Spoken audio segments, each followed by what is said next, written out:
I do think it's important to try and understand law according to its original understanding, public meaning. Words have meaning. So you don't agree with McCulloch about adapting to the crisis of human affairs? No, Senator. Change. So you do agree? I'm trying to answer the I just want a yes or no, that's all. Well, I think it takes, these are complicated things that take more than a yes or no, respectfully. And what I would say is the Constitution doesn't change. The world around us changes. And we have to understand the Constitution and apply it in light of our current circumstances.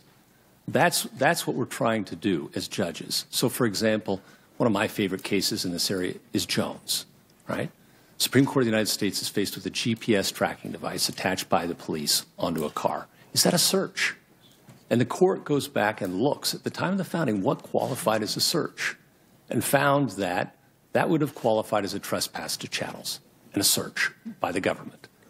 And says if that would have been offensive 200 years ago, that sort of thing, it has to be offensive now. The Constitution is no less protective of the people's liberties now than it was 200 years ago. So when the Constitution refers like 30-some times to his or he when describing the President of the United States, you would see that as, well, back then they actually thought a woman could be president even though women couldn't vote?